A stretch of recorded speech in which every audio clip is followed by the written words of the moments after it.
do recognize that there is a family predisposition in certain types of asthma, particularly if a first-degree relative, parent, siblings have asthma. There is a chance that someone else in the family, yes, may be at risk of developing asthma.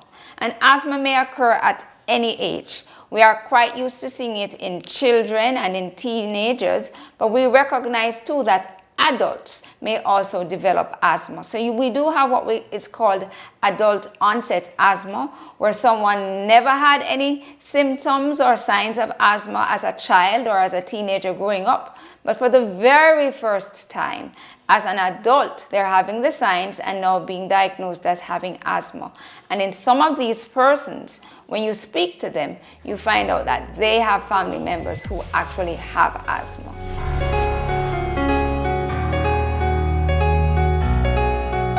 So we have different types of medication that we use for persons who have asthma.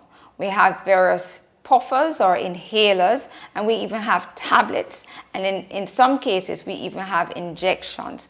By far the more common ones would be the inhalers or puffers, of which there are different types of inhalers, as well as some tablets that are used.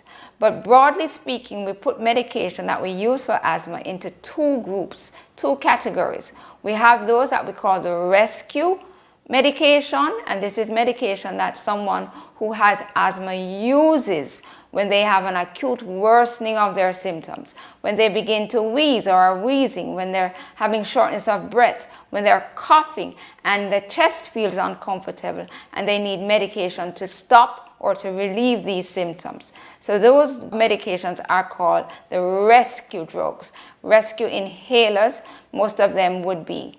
Then the next set are those that we call the preventers. So as the name suggests, this is medication that is used on a regular basis to reduce the frequency and severity of having what we call asthma attacks. That's the acute worsening of the asthma.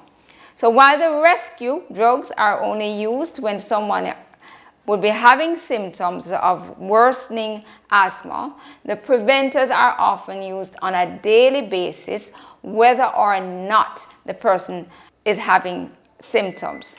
Once it is controlled, we can consider reducing the amount of preventer, but as for the rescue inhaler, the rescue drug, we advocate that persons with asthma always have their rescue drug, because sometimes you never know when there may be an acute worsening, shortness of breath, wheezing, coughing, chest discomfort occurring.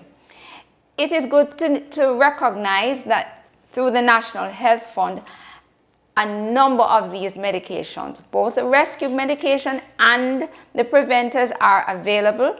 They are available at a number of pharmacies at a significantly reduced cost, and they are available within the public health sphere.